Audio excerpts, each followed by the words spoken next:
10절을 우리 같이 읽겠습니다. 이에 일어나 먹고 마시고 그 음식물의 힘에 의지하여 40주 40야를 가서 하나님의 산 호렙에 이르니라. 엘리야가 그곳 굴에 들어가 거기서 머물더니 여호와의 말씀이 그에게 임하여 이르시되 엘리야야 내가 어찌하여 여기 있느냐. 그가 대답하되 내가 만군의 하나님 여호와께 열심히 유별하오니 이는 이스라엘 자손이 주의 언약을 버리고 주의 제단을 헐며 칼로 주의 선지자들을 죽였음이오며 오직 나만 나눠할거늘 그들이 내 생명을 찾아 빼앗으려 하나이다. 아멘. 우리 원단의 말씀 강단해 주셔서 함께 말씀을 나누고 있습니다. 엘리야가 지금 굉장히 어려운 환경입니다. 큰 승리를 거뒀지만 그 승리로 인해 자신이 지금 죽게 된 상황이고요. 그러다 보니까 엘리야가 막 도망 다니는 거 보니까 이스라엘 백성들이 믿음도 떨어지고 이제 끝난 것 같은 거예요. 그러니까 막 제단도 헐어버리고 그거를 지금 엘리야가 하나님께 변명을 하고 있는 거죠. 엘리야가 진짜 믿음의 사람이면 하나님이 언젠가 회복하시겠지라는 믿음을 가지고 자기 혼자 단을 쌓으면 되는 거잖아요. 그렇죠? 자기 현장에서 자기 제단을 쌓으면 되는 건데 핑계를 대고 있는 거예요. 하나님 지금 상황이 이렇고 환경이 이렇고 제가 쫓기고 있고 죽게 생겼고 하나님 지금 이스라엘 백성 다 타락했고 제단은 무너졌고 선지자들 다 죽었고 아무도 없습니다. 이렇게 변명하고 있는 겁니다. 하나님 앞에 변명하는 거는 아담이나 지금 엘리야나 똑같은 것 같아요. 인간은 끊임없이 그렇게 하나님 앞에 섰을 때 변명하고 싶어 하는 것 같아요. 근데 진짜 문제는 뭐냐면 변명하고 있는 그 인간 자신입니다. 하나님 앞에 섰을 때 그게 딱 드러난단 말이에요. 내가 할 수 있습니다, 못합니다 이게 아니죠. 하나님께 내가 믿음을 보이는 부분이지 하나님 저는 못해요 이걸 말하는 게 아니거든요. 그래서 좋은 게 핑계입니다. 끊임없이 핑계를 댑니다. 끊임없이 남 탓을 합니다. 그래서 뭔가 자기가 지금 하나님 앞에 온전히 서지 못하고 있는 것에 대한 합리화를 계속 하고 싶은 거예요. 잘못을 전가하고 싶은 거죠. 네, 하나님은 우리의 마음을 뚫어보신다고 그랬습니다. 여러분, 하나님 앞에 섰을 때 환경이 이래서 제가 이래서 핑계대지 마세요. 그냥 깔끔하게 제가 믿음으로 못 썼습니다. 차라리 그게 멋있어요. 그러면은 회개라도 되잖아요. 그죠? 하나님 차라리 회개하는 걸 좋아하시는데 막 핑계를 댄단 말이에요. 엘리야죠. 그래서 이제 하나님이 뭐라고 하시죠? 다시 자신을 보여주시죠. 네가 산에 서보고 바위 앞에 서보고 그러나 하나님의 세밀한 음성을 듣고 미션을 주신단 말이에요. 인간은 계속해서 하나님 앞에 설 때 핑계를 대지만 하나님은 끊임없이 인간을 기다려주시고 당신의 답을, 미션을 또 주신다는 거예요. 그래서 우리가 우리의 현장에서 핑계대지 않고 하나님이 원하시는 현장의 제단을 쌓는 것, 이게 굉장히 중요합니다. 사단은 우리에게 계속되는 핑계거리를 갖다 준단 말이에요. 야, 네가 이래서 안 되고 저래서 안 되고 이게 문제고 저게 걸리고 그런데 그런 핑계들을 다 치우고 내가 온전히 하나님 앞에 현장의 제단을 쌓을 수 있다면 여러분은 그 지금 상황과 상관없는 하나님의 다음 시간표를 보게 돼 있다는 거예요. 그래서 오늘 제목이 현장에 제단을 쌓아라.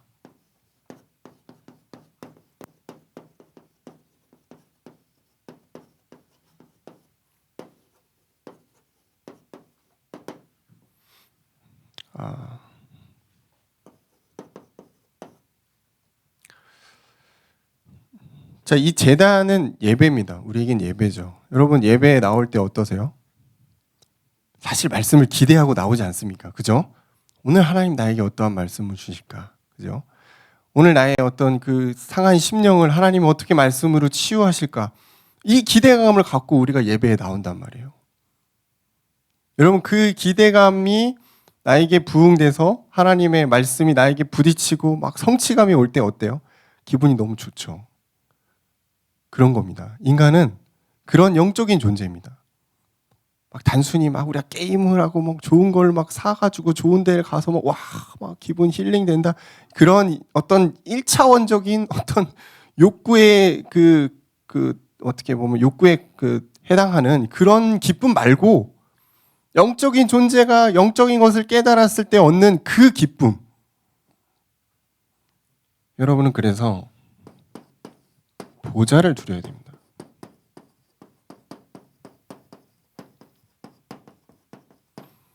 예배를 통해서 보좌를 우리는 체험할 수 있어요. 보좌 뭐죠? 하늘에 있는 보좌. 예수님 승천해서 계신 그 보좌. 하늘나라. 하늘에서부터 오는 힘과 지혜를 누리는 예배. 쉽게 표현하면 그겁니다. 말씀을 통해서 하나님이 나를 깨닫게 하시고 나를 치유하시고 나에게 길을 비춰주시는 그 예배. 그게 우리에게 보좌거든요, 여러분. 이 보좌를 누리는 제단에는 뭐가 있냐면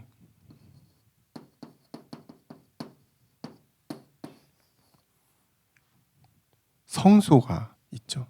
자, 성소 안에 언약궤가 있습니다. 그리고 제가 그림을 워낙 못 그리기 때문에 그냥 이렇게 네모쳐서 촛대가 있고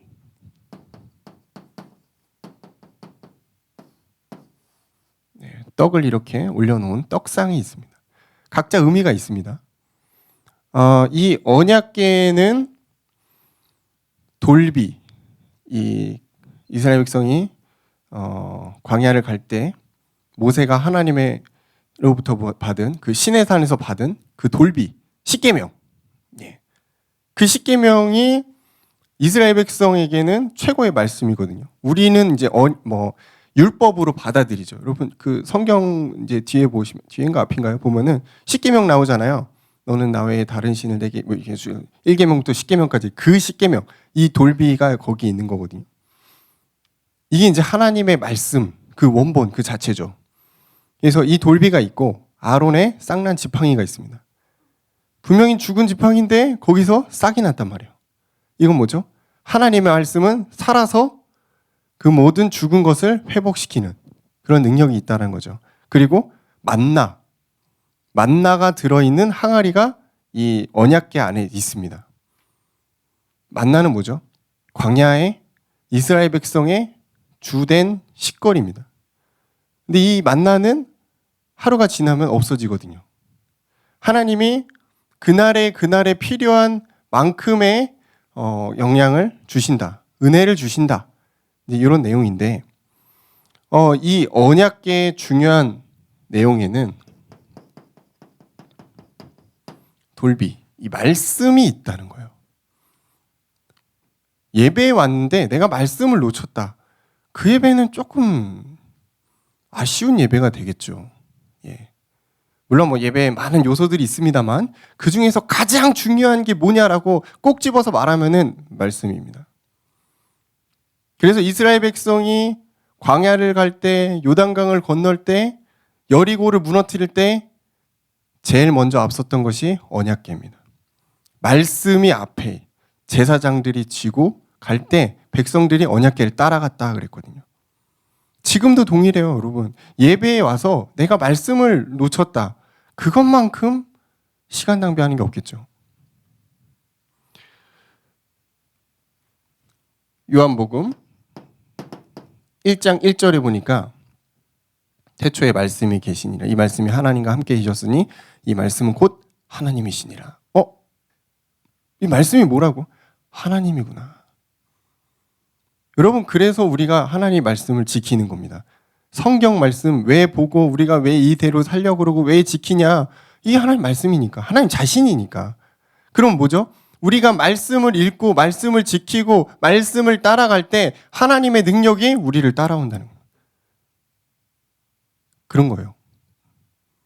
하나님의 말씀과 내가 함께 가고 싶다. 읽으시면 돼요. 들으시면 돼요. 쓰세요. 외우세요. 지금 유대인이 아직까지 하고 있는 방법이에요. 신앙생활 어렵지 않습니다. 말씀 보고 기도하면 됩니다. 예, 때 되면 예배 드리시면 되고. 어려운 게 아니에요. 그리고 이 말씀이 요한복음 1장 14절 말씀이 육신이 되어 우리 가운데 거했다. 누굴 말하는 거죠? 예수 그리스도를 말하는 것입니다.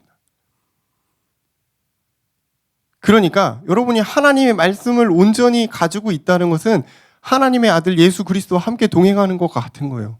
성부, 성자, 성령의 하나님이 여러분과 함께 동행한다. 내가 뭘 갖고 있을 때? 말씀을 갖고 있을 때. 그래서 하나님의 자녀에게는 말씀이 엄청난 무기입니다. 여러분, 이 말씀의 힘이 없이 사단과 어떻게 싸울 수 있습니까? 솔직히 말씀의 은혜가 없는데 기도 안 돼요. 그렇죠? 자, 떡상이 있는데 이 떡은 뭐죠? 생명을 의미하죠.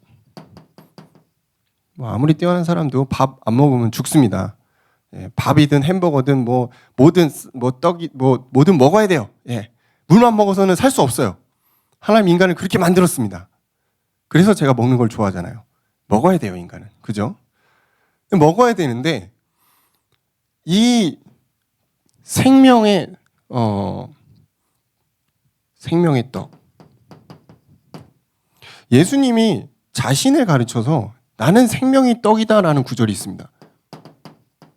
요한복음 6장 35절을 보면 나는 생명의 떡이니 내게로 오는 자는 결코 줄이지 아니할 터요. 나를 믿는 자는 영원히 목마르지 아니하리라.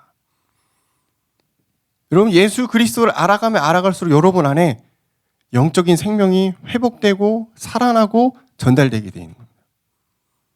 그래서 이 말씀을 통해 나는 생명을 회복한다. 말씀이 곧 우리에게 생명의 떡이에요. 그렇죠? 말씀을 많이 그래서 우리가 읽고 또 알고 있는 것도 중요한 부분입니다. 자, 그러면은 세 번째, 촛대죠. 촛대 쫙 서 있는 거. 그 빛이죠, 빛. 요한복음 8장 12절. 요한복음 8장 12절을 보면은 예수님의 말씀입니다. 나는 세상의 빛이니 나를 따르는 자는 어둠에 다니지 아니하고 생명의 빛을 얻으리라. 예수님이 뭐라고요? 빛이구나. 예수님은 생명의 떡이구나. 그러면 뭐야? 끝났지? 예수 그리스도 만나면 생명을 얻는 거예요. 빛을 얻는 겁니다. 길을 얻는 것입니다. 예수 그리스도를 만나면 말씀의 능력을 얻는 것입니다. 그래서 예수 그리스도가 중요한 거예요. 성경에 막 엄청나게 많은 내용들이 있습니다. 근데 결국 누구를 소개하기 위한 거죠? 예수가 그리스도이심을 알게 하려 함이라. 성경의 주제 다양하지만 결국 한 사람을 말하고 있어요. 예수 그리스도. 그분이 우리에게 말씀이 되시는 거구나. 그분이 우리의 생명이구나. 그분이 우리의 빛이구나. 여러분 이해가 좀 되시죠? 아, 그래서 목사님이 말씀, 생명, 빛 보좌에 이게 있다고 하신 거구나. 여러분 예배에 오실 때 막 기대하고 오는데 이게 여러분에게 부딪혀야 됩니다. 하나님의 말씀. 하나님의 말씀이 나에게 부딪혀서 내가 생명의 능력이 나에게 있구나. 어둡던 나의 인생에 빛이 비춰지는구나. 그리고 어둡던 과거 그뿐만 아니고 나의 깜깜한 미래까지도 주님이 빛을 비춰주시는구나. 이 여러분 예배를 드릴 때 회복돼야 됩니다. 그게 여러분에게 막 부딪혀서 막 한 주간 막 너무 힘이 나고 막 넘치고 막 누가 막 나를 막 넘어뜨리려 해도 나는 상관없는 그 정도의 힘을 여러분 예배를 통해 회복해야 됩니다. 안 그러면은 진짜 중노동 하다가 가는 거예요. 저 예배 왜 이렇게 많아? 새벽부터 저녁까지. 저희 교회는 그래도 조금 적은 편입니다. 오후 예배 끝나고도 훈련이 있는 교회들 되게 많아요. 그래서 막 7시, 8시 끝나는 교회들도 많습니다. 하루 종일 거의 12시간을 예배를 보는 거지. 말씀의 힘을 우리가 얻지 못하면 죽어요. 지쳐 죽어요. 그죠? 진짜 죽어요. 이제 예배 드리다 죽더라고. 근데 여러분, 이 예배를 통해서 우리가 말씀과 생명의 빛, 그 비밀을 여러분 얻었다면은 굉장한 힘이 우리에게 오게 됩니다. 그래서 예배의 축복을 회복하세요.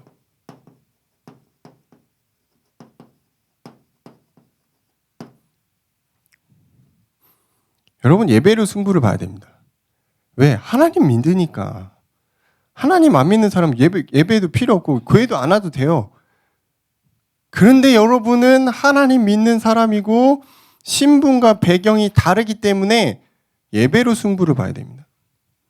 내 머리로 승부 볼 생각 하지 마세요. 내 머리는 나쁘지 않습니까? 예. 여러분 되게 막 운이 좋아요?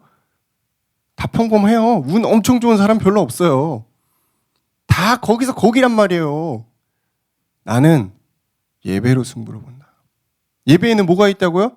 말씀과 생명과 빛이 있다. 그것이 나를 인도한다. 이거면 된 거지. 그래서 우리는 예배의 축복을 회복해야 됩니다. 창세기에 보면은 가인과 아벨이 나옵니다. 가인은 아담의 이제 아들인데요. 가인은 장자로서 농사를 짓습니다. 뭐 지금이야 뭐 농사가 막 대단한 그게 아니지만 그 당시 농사는 굉장한 그 집안의 대를 잇는 가업이죠. 굉장히 큰 그겁니다. 그리고 아벨은 양치기죠. 다윗처럼 아주 뭐 사실 집안에서 작은 일이나 다름없습니다. 근데 이 가인과 아벨이 예배를 제사를 드리죠. 하나님께 제사를 드릴 때 가인은 땅의 소산으로 드리고 아벨은 자신의 양의 첫 새끼로 제사를 드렸다. 근데 하나님이 가인의 제사는 받지 않으시고 아벨의 제사만 받으셨다. 이거 알고 계시죠, 여러분? 그리고 가인이 자신의 제사를 하나님 받지 않으신 것을 알고 분해서 동생 아벨을 죽이지 않습니까? 얼마나 분했으면 그렇게까지 했을까 싶기도 한데. 자, 이거를 보면 우리는 뭘 알 수 있냐면 예배에 성공한 자와 예배에 실패한 자를 알게 됩니다. 가인은 농산물로 해서 하나님이 안 받으셨나? 아벨은 피의 제사를 드려서 그런가? 라고 알 수도 있습니다. 근데 성경에 100% 그렇게 나와 있지는 않아요.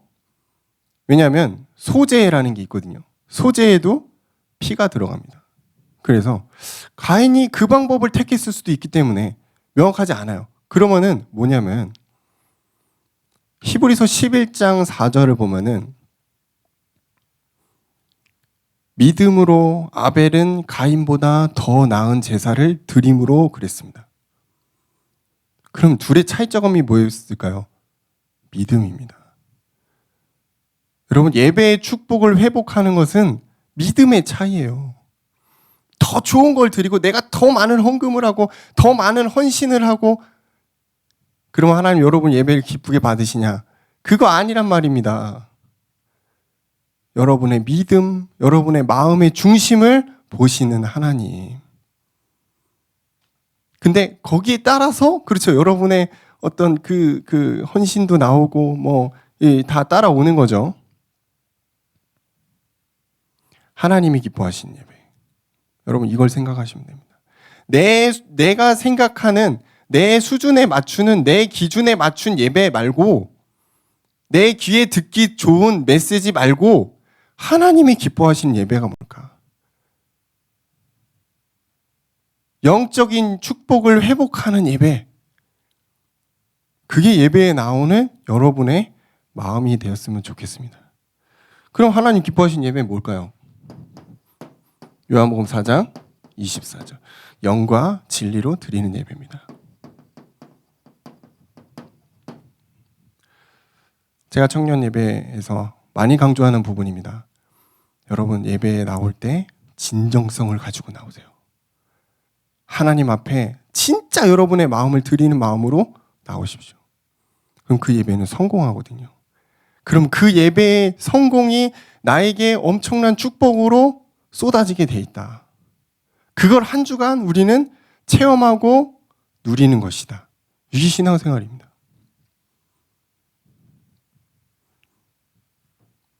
영과 진리. 하나님은 다 아신다니까. 하나님 영이시란 말이에요. 영적인 존재에 여러분이 무슨 생각을, 무슨 마음을 갖고 어떠한 말씀의 기준을 갖고 듣는지 다 아시기 때문에 영과 진리로 드리는 예배입니다. 로마서 12장 1절에서 2절.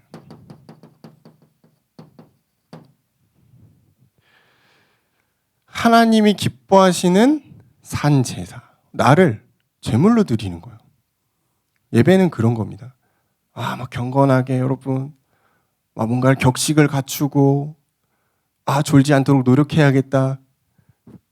그런 율법과 형식에 매인 예배 말고, 나를 드리는 예배. 이제 그런 표현도 있더라고요. 직장에서 일할 때, 프로젝트를 할 때, 나를 갈아 넣었다. 막 이런 표현들 하는데, 진짜 여러분을 갈아 넣는 예배가 나와야 됩니다. 그 정도 안 나오면은, 여러분 보좌의 축복을 누리는 예배가 조금 체험되기가 어렵더라고요. 왜? 내 생각, 내 기준, 내 경험 다 띄고 어떤 응답 받으려고요? 그죠? 나를 산 제물로 드린다? 순종하는 마음이 있어야 돼요, 여러분. 하나님의 말씀에 내가 굴복하고 순종하는 마음이 있어야 돼요. 그때 나오는 게 아멘이거든. 그냥 앵무새처럼 남들 하니까 아멘, 이게 아멘이 아니라니까. 믿습니다. 진짜 하나님 말씀 내가 믿습니다. 여러분의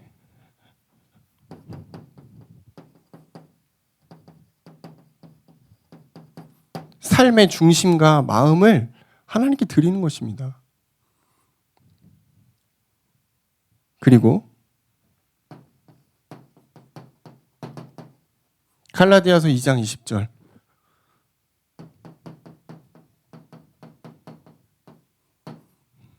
예배를 드릴 때 나도 모르게 내가 막 깨지거든요. 그렇게 하나님 여러분을 만들어 가신단 말이에요.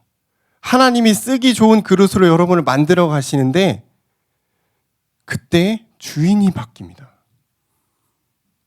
내가 내 인생을 사는 게 아니구나. 하나님이 오셔서 내 인생을 사는 거고 주인이 바뀐다니까?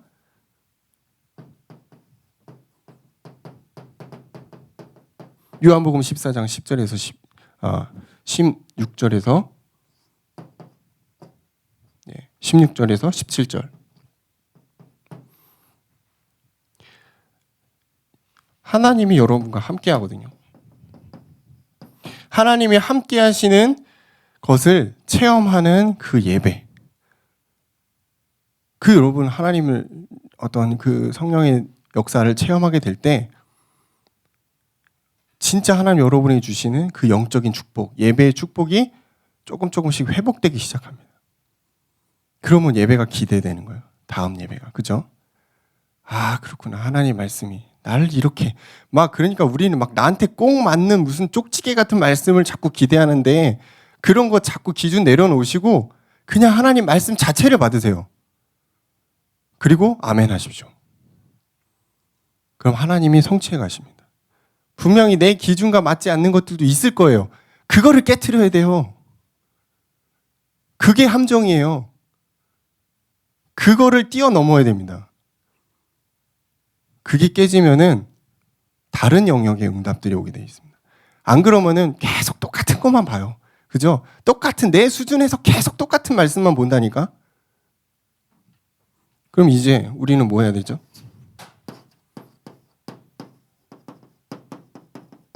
여러분 현장에 나가 있잖아요. 직장을 다니든 공부를 하든 뭘 준비하든 그렇죠. 어쨌든 현장에 나가 있다는 거예요. 현장에서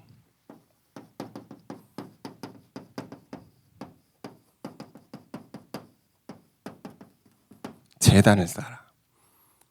나의 현장을 그냥 놓치지 말고 여러분 예배의 장소로 만들어 보세요. 몇몇 청년들은 지금 그렇게 하고 있는 거 제가 알고 있거든요. 달라요. 삶이 달라요. 되고 안 되고 이거는 중요한 게 아니에요. 그 사람의 영적 상태가 다르고 응답의 기준이 다르더라고. 나의 현장, 여러분 왜 그걸 다 오픈해 놓고 있습니까? 왜 사단한테 다 뺏겨 놓고 있습니까? 도전하세요. 나의 현장에서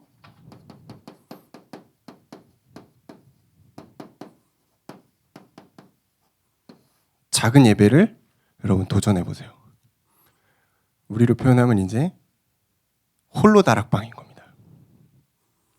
나의 작은 현장에서 작은 시간을 가지고 여러분 한번 예배에 도전해 보세요. 뭐 예배라고 그러니까 막 찬송 부르고 막 묵상하고 기도하고 말씀 듣고 이렇게 알고 있는데 그럴 시간이 어디 있습니까? 현장 나가서, 그죠? 5분도 없는데 어떻게 그런 걸 다 해요?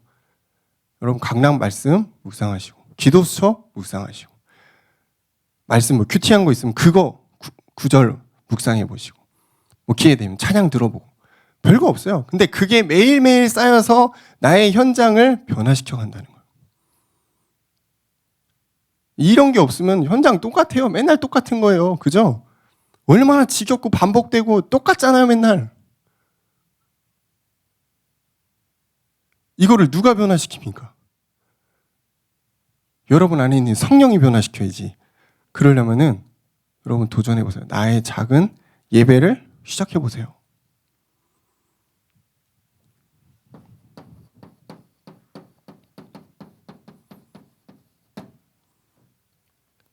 개인의 재단. 정시로 집중해서 24시로. 뭐 24시는 처음부터 안 됩니다. 근데 한번 여러분이 매일매일 또는 시간을 정해서 나의 그 작은 여러분의 현장을 한번 예배의 공간으로 만들어 보세요. 형식은 아무 상관이 없어요. 화장실 가서 해도 돼. 저 군대에 있을 때 화장실 가서 한번 했거든요. 아따 은혜대대. 아무도 터치하지 않기 때문에. 초코파이까지는 안 먹었어요. 그 정도까지는 아닙니다. 제가 02학번인데 화장실 가서 초코파이 먹을 정도는 아니었지만 그래도 얘 막 기도하고 그러니까 약간 눈치 보이더라고. 그래서 제가 화장실 가서 기도하고 막 그랬는데 어쨌든 뭐 어떤 상황에 있든 어디에 있든 중요한 게 아니에요. 내가 하나님과 연결되는 그 작은 시간을 여러분 회복해라. 그리고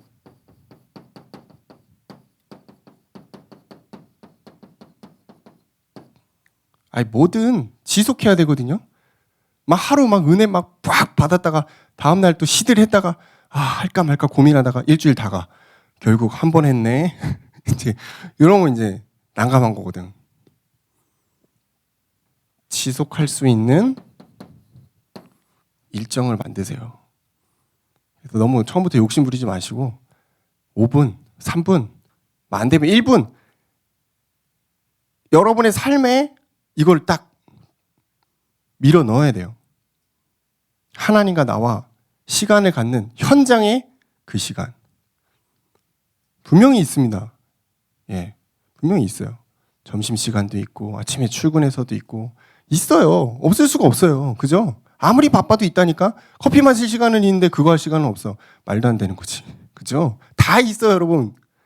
그래서 지속할 수 있는 여러분 그 시간을 만들어 보세요. 그러면은 이게 쌓이잖아요. 내 현장에 나의 예배가 쌓이게 됩니다. 그러면은 그 사람에게 알 수 없는 영적인 힘들이 쌓여가는 거거든요. 알 수 없는 믿음의 도전들이 쌓여간다니까요. 그럼 다른 사람이 됩니다, 나중에. 시간이 길어질수록. 믿음은 강해지고 반석이 되니까요. 근데 시도하지 않으면 내 믿음은 똑같아요. 초등학생의 믿음, 중학생의 믿음. 계속 똑같은 그 상태로 결혼해서 애 낳고 뭐 똑같아요. 직분은 집사 권사인데 믿음은 초등학생이야. 지금이 여러분 도전할 수 있는 시간표입니다. 지금 하시면 돼요. 오늘부터 하세요. 나의 예배. 현장에 여러분 재단을 쌓는 그런 한 주간 되시기를 주의 이름 축원합니다. 기도하겠습니다. 감사합니다, 주님. 말씀 생명빛 우리 보좌를 누리는 제단을 통해서 우리에게 날마다 응답하시고 예배의 축복을 회복하게 하시며 현장의 제단을 쌓는 한 주간 되도록 역사하여 주옵소서. 예수님 이름으로 기도합니다. 아멘.